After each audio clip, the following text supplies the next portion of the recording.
Токтогул суу сактагычына күн электр станциясы курулат. Тиешелүү макулдашууга президент Садыр Жапаровдун Берлинге болгон сапарында энергетика министрлиги кол койду. Ага ылайык суунун үстүнө 2 калкыма электр станциясы курулат. Ар биринин кубаттуулугу 612 мегаватты түзөт. Улуттук электр тармактары бул сатып алуу боюнча кол койду. Министерство энергетика бул кабинет распоряжениясы менен инвест соглашение кол койдук.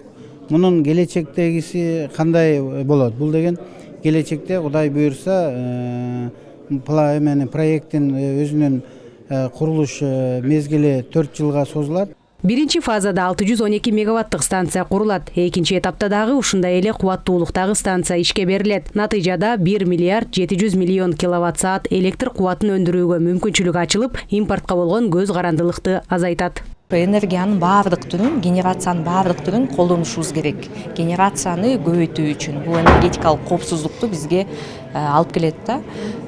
Бул долбоор Орто Азияда уникалдуу долбоор. Себеби ошол суу сактагычынын үстүндө биринчи жолу ошондой калкып туруучу күн станциясы салынган атат. 4 жылдын ичинде ишке ашып бүтөт. Негизги PPA контракты 25 жылга түзүлдү. 2025 жылдын апрелинен баштап ошол куруу иштери толук кандуу башталат да. Күн панелдери Токтогул суу сактагычынын 5%-ын ээлейт. Энергетика министри Таалайбек Ибраев чыгарылган электр энергиянын 1%-ы Токтогул районуна калаарын билдирди. Уникалдуулугу бул 54 километр дагы 500 киловольттук линия курат.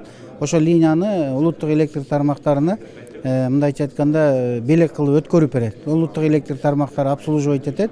Улуттук курулуп бүтөөрү менен улуттук электр тармактарынын менчигине өтөт.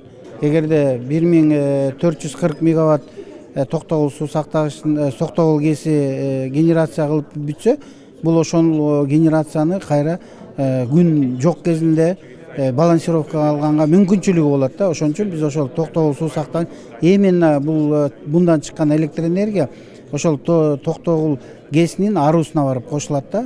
Ушу тапта Кыргызстан электр энергиясын импорттоочу өлкөдөн экспорттоочу мамлекетке айланууга аракет көрүүдө. Өлкөнүн энергетикалык дарамети 142 миллиард киловатт-саат электр кубатын өндүрүүгө жетет. Бирок анын 13% гана өздөштүрүлгөн. Гидроэнергетикалык потенциалыбызды толугу менен пайдалана турган болсок, биз сөзсүз түрдө энергетикалык көз карандысызга жетебиз да.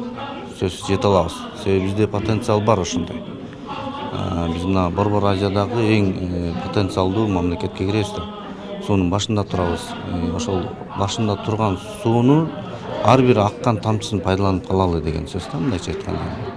Былтыр өлкөдө 10 чакан КЭС ишке киргизилген. Быйыл дагы 15 чакан КЭС куруу жана кубаттуулугу 400 мегаваттан ашык күн станциялары боюнча долбоорлорду жүзөгө ашыруу пландалган. Ошондой эле ири проект болгон Камбар Ата 1 КЭСинин курулушу башталган. Кыргызстанда ишке ашырылып жаткан ири энергетикалык жана инфраструктуралык долбоорлор тууралуу Садыр Жапаров Германиянын федералдык канцлери Олаф Шольц менен жолукканда талкууланды. Президент кыргыз тарап германиялык ишкерлердин энергетикалык долбоорлорго катышуусун кубаттай турганын айтты. Жазгүл Сейдахматова, Бекзат Машрапов, ЛТР, Бишкек.